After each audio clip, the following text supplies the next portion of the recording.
Hello students, how are you all? I hope you are good and your study is going good. So today I have brought a new chapter for you of mathematics class 10th. The name of the chapter is pair of linear equation in two variable. As we all know, I am teaching one short revision of class 10th mathematics. I am completing one chapter in each lecture. तो आज हमारा तीसरा chapter है ये, दो chapter already मैं पढ़ा चुका हूँ आपको, तो आप उसको देख लीजिए, ठीक है। तो चलिए स्टार्ट करते हैं ये chapter pair of linear equation in two variable. तो सबसे पहले हम देखेंगे कि क्या होता है लीनियर इक्वेशन, ठीक है। तो इसका डेफिनेशन आपको मैं दिखा रहा हूँ, ये है, यहाँ पे डेफिनेशन लिखा हुआ है, an equation is said to be linear equation in two variable if it is written in the form of ax plus by plus c equal to 0 where a b c are real numbers. okay, linear equation in two variable उसको बोलते हैं जिसमें क्या हो, दो variable हो और दोनों का पावर 1 होना चाहिए। For example ax plus by plus c ये इक्वल टू 0, ये है इसका general form. For example 2x plus 5y minus 9 equal to 0, ये एक linear equation in two variable है। लीनियर का मतलब वेरिएबल्स का पावर हाईएस्ट पावर 1 होना चाहिए। तो आप देखिए x का भी पावर 1 है, y का भी पावर हाईएस्ट पावर 1 है और दो वेरिएबल्स हैं।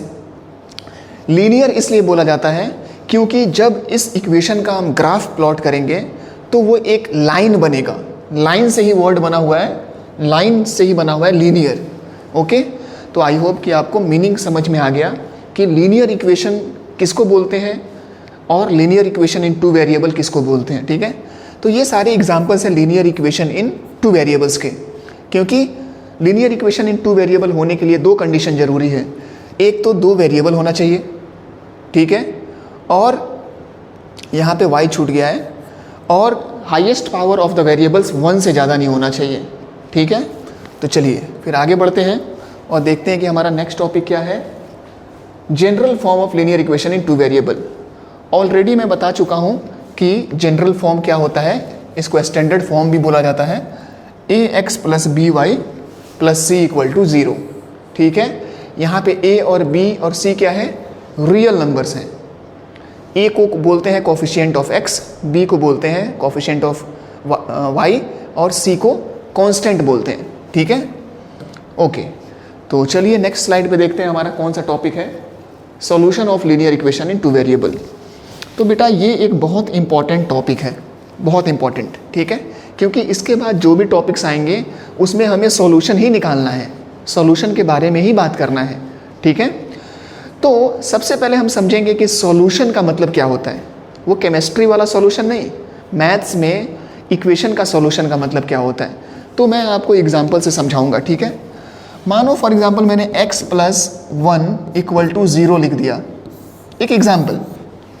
भले ही linear equation in two variable ये अभी नहीं है, लेकिन इक्वेशन तो है। x के बदले में कौन सा ऐसा वैल्यू रखूं कि LHS और RHS बराबर हो जाए।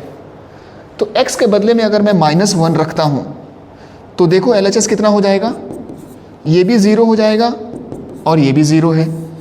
तो -1 को क्या बोलेंगे, सॉल्यूशन ऑफ दिस इक्वेशन।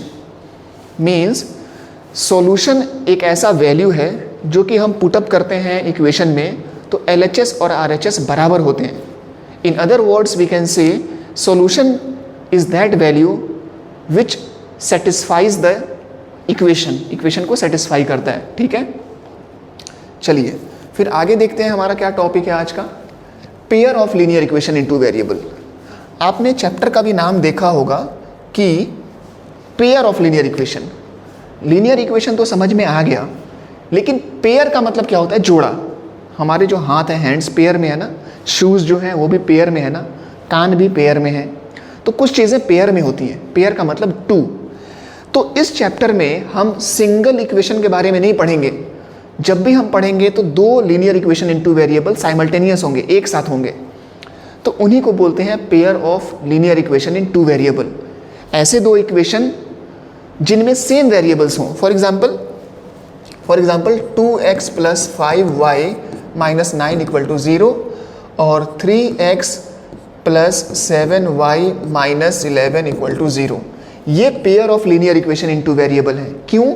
एक तो जोड़े में है, नंबर 2 सेम वेरिएबल्स जो जोड़ा है एक्स वाई वो दूसरे वाले में भी मिल रहा है, सेम पेयर है of variables in both equation.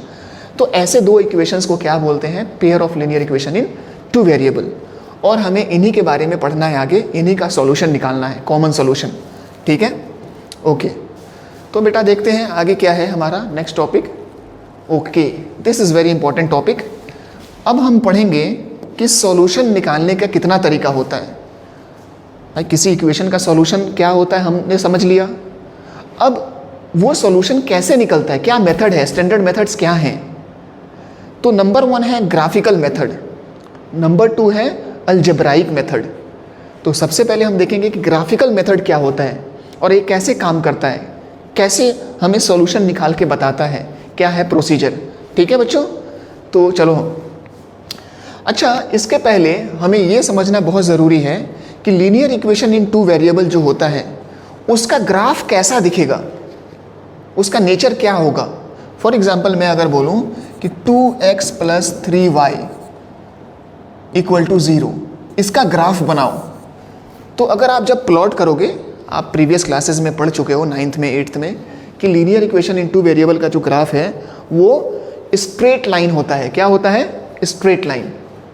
तो आप बताइए किसी प्लेन में अगर दो लाइन में बनाऊं, सोच के देखिए, अगर किसी प्लेन पे, इस बोर्ड एक प्लेन है, इस पे मैं दो लाइन बनाऊं तो क्या क्या कंडीशन हो सकते हैं, उन दोनों के बीच में क्या कैसे कितने केसेस हो सकते हैं।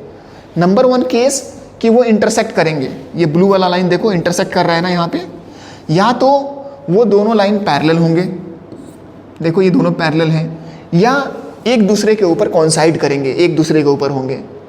यही 3 कंडीशंस हो सकती हैं दो लाइन के साथ। ठीक है, तो चलिए मान लेते हैं कि कोई दो linear equation in two variable है, उनका हमने ग्राफ बनाया तो दो लाइंस आपस में इंटरसेक्ट कर गई, तो उन दोनों इक्वेशंस का जो सॉल्यूशन होगा वो ओनली 1 होगा, एक ही सॉल्यूशन होगा उनका, यूनिक सॉल्यूशन होगा।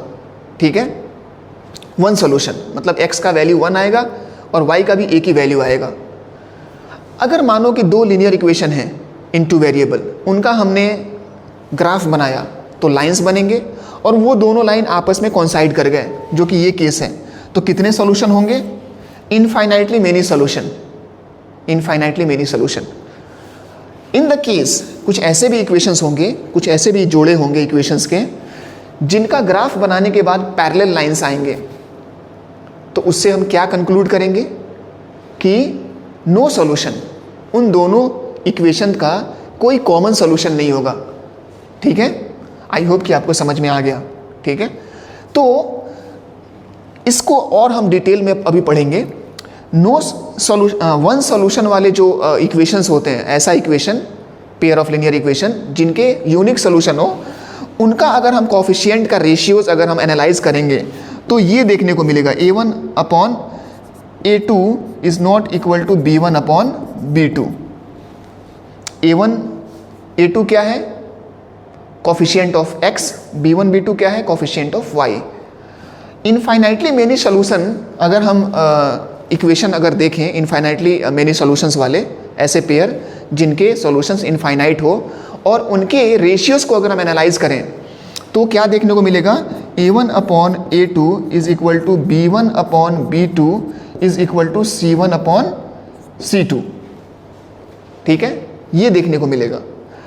अगर हम नो सॉल्यूशन वाले पेयर को उठा के लाएं और उनके कोफिशिएंट के बारे में एनालाइज करें, उनका रेशियोज निकालें, तो क्या मिलेगा हमको देखने में? a1 upon a2 equal to b1 upon b2 is not equal to c1 upon c2। ठीक है, नो सॉल्यूशन। आ गया समझ में बेटा? तो ये जो मैंने लिखा है, जो मैं घेर रहा हूँ ये बॉक्स में, ये बहुत इंपॉर्टेंट है। इसके बेसिस पे क्वेश्चंस भी आते हैं जो आगे हम देखेंगे, बोर्ड पॉइंट ऑफ व्यू से बहुत इंपॉर्टेंट है। एक चीज़ और मैं बताना चाहूँगा, एक वर्ड है कॉन्सिस्टेंट एंड नॉन कॉन्सिस्टेंट। हाँ, नॉट कॉन्सिस्टेंट, जिनका एटलीस्ट एक भी सॉल्यूशन हो, ऐसे पेयर जिनका कम से कम एक सॉल्यूशन हो, उनको बोलते हैं कॉन्सिस्टेंट, और जिनका नहीं है वो कॉन्सिस्टेंट नहीं है। ठीक है। तो वन सॉल्यूशन वाले इक्वेशन और इनफाइनाइटली मेनी वाले इक्वेशंस ये कॉन्सिस्टेंट हैं, और कॉन्सिस्टेंट कौन नहीं है? नो सॉल्यूशन वाला, ठीक है ना। तो क्वेश्चन अगर आता है कि find out whether these equations are consistent और नॉट, तो आपको ध्यान में रखना है कि जिसका सॉल्यूशन नहीं होता वो कॉन्सिस्टेंट नहीं है, जिनके होते हैं वो 1 हो या 10 हो या कुछ भी हो, इनफाइनाइट हो, कॉन्सिस्टेंट में आएंगे, ठीक है ना। हाँ, चलो आगे देखते हैं बच्चों कि क्या है, कौन सा टॉपिक है। फिर हम आज क्वेश्चन भी करेंगे। हम जो मैंने बताया था वही है ये कि A1/A2 अगर आता है तो वन सॉल्यूशन होगा, और तीनों अगर बराबर रेशियोज होते हैं तो इनफाइनाइट होंगे, और A1/A2 B1/B2 के बराबर है और C1/C2 बराबर नहीं है तो उसके नो सॉल्यूशन होंगे। जो मैंने बताया था वही यहाँ पे डिस्प्ले हो रहा है, ठीक है। चलो, तो अभी तक तो हमने पढ़ा था कि ग्राफ के मदद से, ग्राफ बना के हम सॉल्यूशन का पता कैसे लगाते हैं, सॉल्यूशन फाइंड आउट कैसे करते हैं। अब हम आ गए दूसरे तरीके की तरफ कि अलजेब्रा के मेथड से, ग्राफ से नहीं, अलजेब्राइकली, ठीक है। कितने सॉल्यूशन, कितने मेथड होते हैं सॉल्यूशन निकालने के। तो नंबर 1 है, वैसे तो बहुत सारे मेथड हैं लेकिन आज हम हमारे सिलेबस में 2 मेथड्स हैं। एक का नाम है सब्स्टिट्यूशन मेथड और दूसरे का नाम है एलिमिनेशन। तो सबसे पहले हम देखेंगे कि सब्स्टिट्यूशन मेथड कैसे काम करता है और उसका मीनिंग क्या होता है। सब्स्टिट्यूट का मतलब होता है एक के प्लेस पे दूसरे को रखना, सब्स्टिट्यूट, एक को हटा के दूसरे को रखना, सब्स्टिट्यूट से बना हुआ है, ठीक है, सब्स्टिट्यूट। ओके, तो देखो सब्स्टिट्यूशन मेथड कैसे काम करता है, कैसे हम उसका यूज़ करेंगे सॉल्यूशन निकालने के लिए। तो मैं इसका एग्जांपल लूँगा इन दोनों pair of linear equation in 2 variable का, ठीक है। कोई भी एक इक्वेशन हम चूज़ कर लेंगे और उसको हम एक टर्म को, एक वेरिएबल को दूसरे के टर्म में हम एक्सप्रेस करेंगे। फॉर एग्जांपल इसका 1 नाम दे देते हैं और इसका सेकंड इक्वेशन। तो फर्स्ट इक्वेशन x + 2y = 2 है ना, तो इसका x = क्या हो जाएगा? 2 - 2y, +2 जाके उधर -2y हो जाएगा। हमने x के टर्म में y को एक्सप्रेस कर दिया, ठीक है। अब ये जो वैल्यू आया, ये जो वैल्यू, इसको हम सेकंड में रख देंगे। जिससे हमने इसको एक्सप्रेस किया था उस इक्वेशन में नहीं रखेंगे, दूसरे वाले में रखेंगे, ठीक है ना। ये ध्यान रखने वाली बात है। ओके, तो putting x = 2 - 2y in second, what we get, रखो x के बदले में। तो x, पहले इक्वेशन लिख देता हूं मैं, x - 3y = 7। तो x के बदले में रखना है 2 - 2y और -3y = 7। अब -2y - 3y कितना हो जाएगा? 2 - 5y, ठीक है, = 7। तो -5y कितना हो जाएगा? 2 उधर जाएगा तो कितना हो जाएगा? 5, 7 - 2 5। तो y = क्या हो जाएगा? -1, ठीक है। -5 इधर डिवाइड में चला जाएगा तो -1 आएगा। अब इस वैल्यू को, एक वेरिएबल का वैल्यू आ गया ना, हाँ, उसको हम रख देंगे किसी भी इक्वेशन में, किसी भी। तो आप फर्स्ट में ही रख दीजिए, putting y = -1 in first, we get, पहले x + 2 × -1 = 2। तो x - 2 = 2, x = 4, ठीक है। -2 यहाँ हो जाएगा तो उधर जाके +2 हो जाएगा, ठीक है। x - 2 = 2 होगा ना ये, हाँ, x = 4। तो हमारे पास एक सॉल्यूशन आ गया। कौन सा सॉल्यूशन आया? x = 4 and y = -1। ये हमारे पास एक सॉल्यूशन आ गया, पेयर ऑफ एक सॉल्यूशन आ गया, ठीक है। एक ही सॉल्यूशन है ना, 4 - 1 is the solution for these 2 equations, common solution है दोनों में, ठीक है। तो आई होप कि आपको समझ में आ गया कि सब्स्टिट्यूशन मेथड का इस्तेमाल कैसे करेंगे, ठीक है। कुछ नहीं करेंगे, एक इक्वेशन को पकड़ो, उसमें एक वेरिएबल का वैल्यू निकाल दो इन टर्म्स ऑफ अदर वेरिएबल, और उसको दूसरे वाले इक्वेशन में पुटअप कर दो तो आ जाएगा। ठीक है बेटा, और ये एनसीईआरटी का क्वेश्चन था। जो भी क्वेश्चन मैं इस लेक्चर में बनाऊंगा या आने वाले लेक्चर्स में, वो भले एग्जाम्पल ही क्यों ना हो समझाने के लिए, वो सारे एनसीईआरटी के होंगे। ऐसा मैंने इसलिए किया ताकि इसी बहाने आपका एनसीईआरटी भी कंप्लीट हो जाए। Okay, as we know NCERT is very important for board exams. ठीक है, अब हम पढ़ेंगे एलिमिनेशन मेथड। ये दूसरा मेथड है, दूसरे तरीके का मेथड है क्या करने का, सॉल्यूशन निकालने का। ठीक है, पहला तो हमने पढ़ लिया, ये दूसरा है। तीसरा भी है, होता है क्रॉस मल्टीप्लिकेशन, लेकिन वो अब हमारे सिलेबस में नहीं है तो हम उसको नहीं पढ़ेंगे अभी।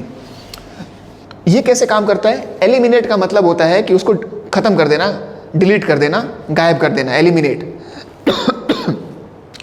तो हम क्या करेंगे, किसी भी एक वेरिएबल को हम डिलीट कर देंगे, कैंसिल कर देंगे, हटा देंगे, गायब कर देंगे, एलिमिनेट कर देंगे। ठीक है, कैसे करेंगे उसका प्रोसीजर हम एग्जाम्पल के साथ समझेंगे, क्वेश्चन बना के। ठीक है, मैथमेटिक्स में एक्चुअल कॉन्सेप्ट तब समझ में आता है जब हम क्वेश्चन बनाते हैं और किसी कॉन्सेप्ट का इस्तेमाल करते हैं। खाली थ्योरी अगर हम पढ़ेंगे तो उससे काम नहीं चलेगा। कोई भी कॉन्सेप्ट है उसका यूज़ करो किसी क्वेश्चन को सॉल्व करने में। ठीक है बेटा, तो ये एक इक्वेशन है, एक इक्वेशन है। ठीक है, हम दोनों को यहाँ लिख रहे हैं 3x + 2y = 19 और ये है x + y = 8। ठीक है, इस इक्वेशन का हम नंबरिंग कर देते हैं 1 और 2।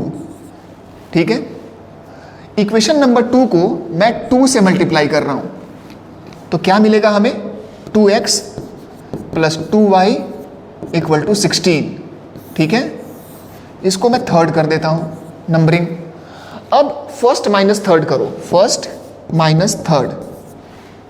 ठीक है, तो 3x + 2y = 19 और नीचे वाला कितना है, 2x + 2y = 16। इसको माइनस करो तो सब नेगेटिव साइन हो जाएगा क्योंकि सब माइनस में हो रहे हैं।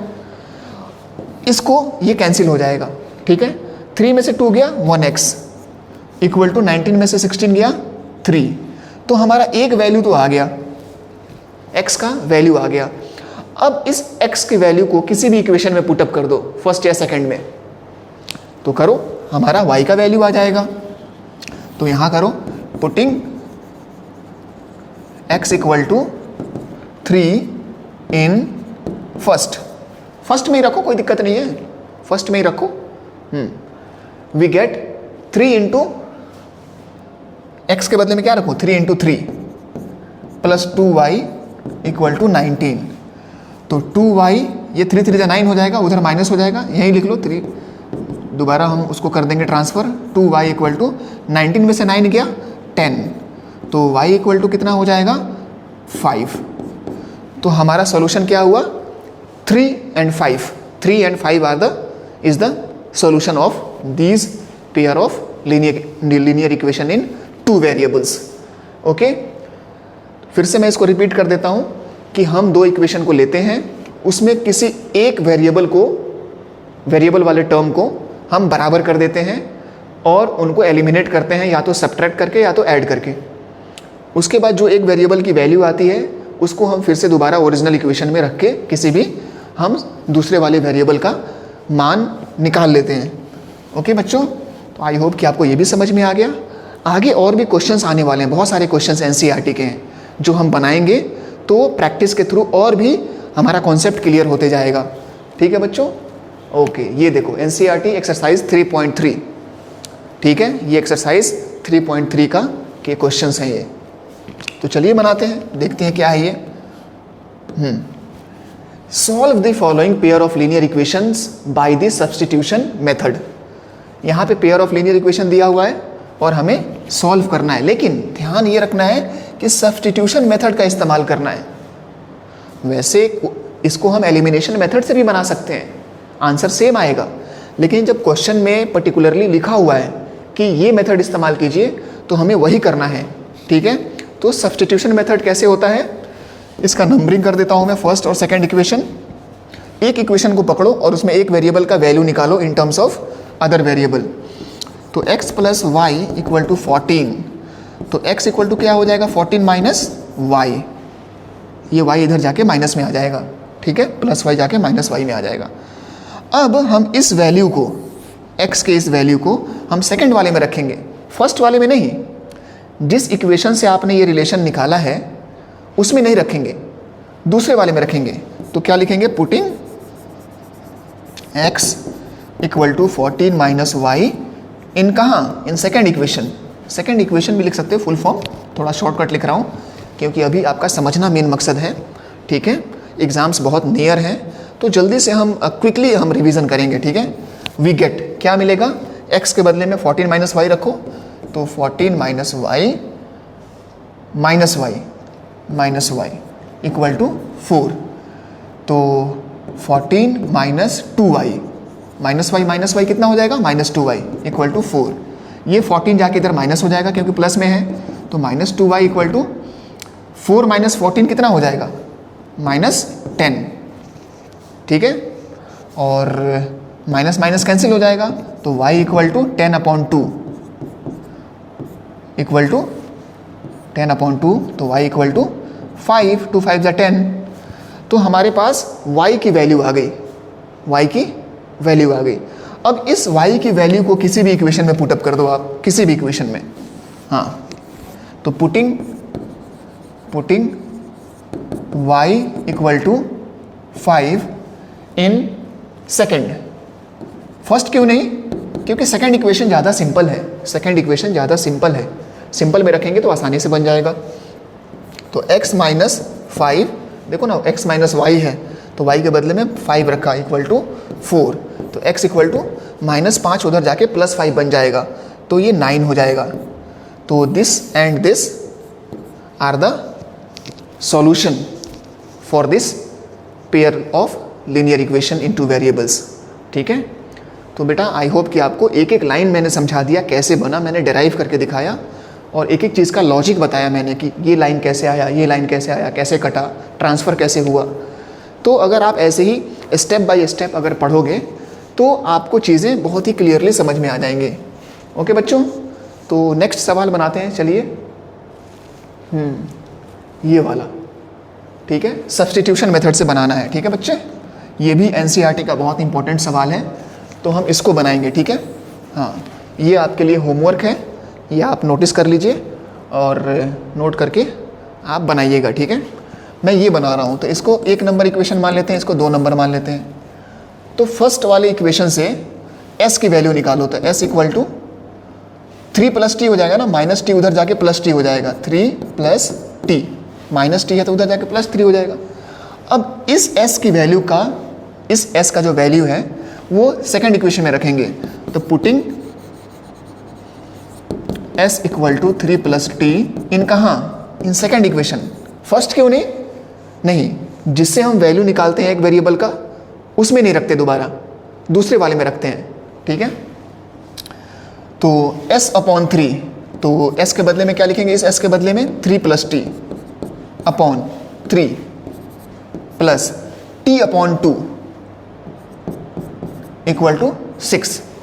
कोई दिक्कत, इस इक्वेशन को मैंने लिख दिया यहाँ पे। अब इसको थोड़ा सा सिंप्लीफाई करेंगे तो t की वैल्यू आ जाएगी, और जब t की वैल्यू आ जाएगी तो हम किसी भी इक्वेशन में रख देंगे तो s की वैल्यू आ जाएगी। तो चलो 3 और 6 का एलसीएम कितना होता है, 6, 3 2 जा 6, तो 2 3 प्लस टी प्लस 2 3 जा 3t, ये समझ में आएगा। 3 2 जा 6, 2 मल्टीप्लाई होगा ऊपर, 2 3 जा 6 और 3 मल्टीप्लाई होगा इक्वल टू 6। ये 6 इधर जाके मल्टीप्लाई हो जाएगा, तो ये कितना हो जाएगा, 6 2 3 जा 6 प्लस 2t, 2 इससे मल्टीप्लाई होगा प्लस 3t इक्वल टू, ये 6 इधर जाके मल्टीप्लाई होगा तो 36 हो जाएगा। अब 3t और 2t कितना होगा, 5t, ठीक है बेटा, 5t। और ये जो 6 है उधर जाके माइनस हो जाएगा, क्योंकि इधर प्लस हो रहा है तो उधर माइनस होगा, तो 36 माइनस 6 कितना हो जाएगा, इक्वल टू 30। ये 5 इधर मल्टीप्लाई हो रहा है तो इधर डिवाइड हो जाएगा, t इक्वल टू 30/5। 30 को 5 से करोगे तो 6 आंसर आएगा, 6 वैल्यू आएगा। तो हमारा एटलीस्ट t तो समझ में आ गया, t तक।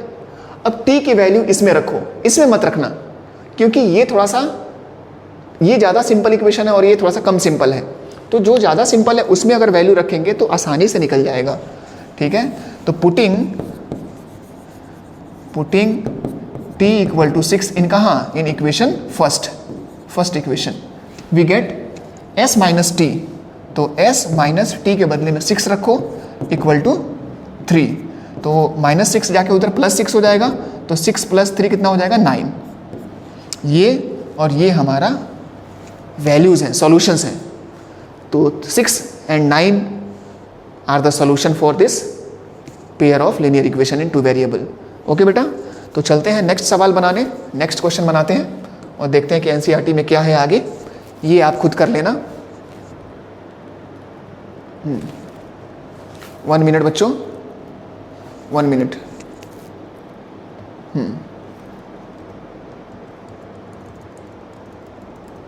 ओके बेटा, तो that's all for today. I hope you understood it. अगले लेक्चर में हम और बनाएंगे, जब तक के लिए आप पढ़ाई करते रहें। Okay, thank you very much.